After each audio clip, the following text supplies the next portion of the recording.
Amalan ke-11, takwa. Hal ini berdasarkan firman Allah. Wahai orang-orang yang beriman, jika kamu bertakwa kepada Allah, niscaya Dia akan memberimu furqan, kemampuan membedakan antara yang benar dan yang salah, dan menghapuskan kesalahan-kesalahanmu serta mengampunimu. Dan Allah memiliki karunia yang besar. Surah Al-Anfal 29.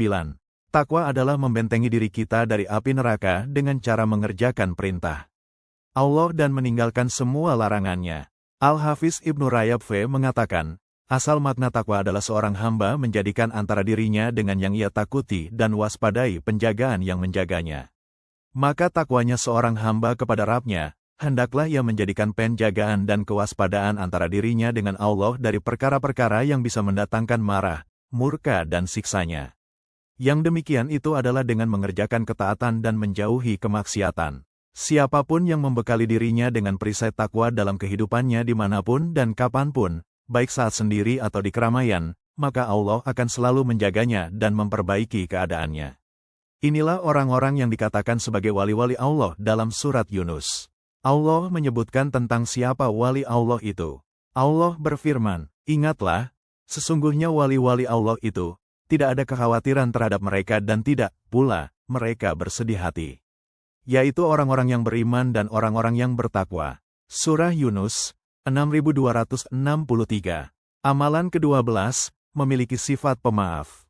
Hal ini berdasarkan firman Allah. Dan hendaklah mereka memaafkan dan berlapang dada. Apakah kalian tidak ingin bahwa Allah mengampuni kalian? Dan Allah Maha Pengampun, Maha Penyayang. Surah An-Nur 22. Ayat ini sangat jelas menunjukkan kepada kita bahwa memaafkan kesalahan orang lain merupakan salah satu sebab kita mendapat ampunan Allah.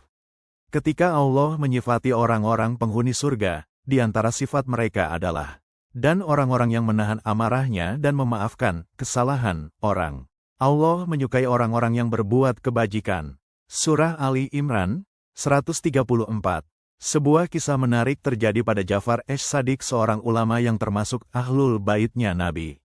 Suatu hari ia dibuat jengkel oleh budaknya, kemudian budaknya ini membacakan ayat ini, maka Ja'far pun menahan amarahnya, memaafkan budak tersebut serta memerdekakannya. Syekhul Islam Ibnu Taimiyah juga tidak kalah menarik. Disebutkan oleh Imam Ibnul Qayyim dalam kitab Madarijus Salikin, bahwa suatu hari orang yang selalu memusuhi dan membenci Syekhul Islam meninggal dunia. Ketika dikabarkan kepadanya, ia pun segera datang ke rumah yang meninggal itu untuk bertaziah lalu mengatakan kepada keluarganya, akulah yang akan menggantikan posisi ayah kalian, maksudnya, menanggung kebutuhan mereka. Hasan al-Basri berkata, sebaik-baik akhlak seorang mukmin adalah memaafkan. Imam Ahmad berkata, maafkanlah saudaramu. Apa manfaatnya bagimu bila Allah menyiksa saudaramu karena sebab kamu? Ini adalah satu akhlak penduduk surga yang sangat penting, tidak dendam dan mudah memaafkan, memiliki hati yang bersih.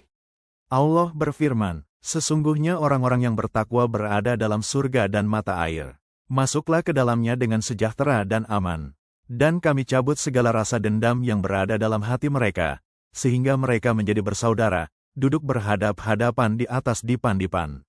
Surah Al-Hijr 45-47. Amalan selanjutnya akan kita bahas di video berikutnya.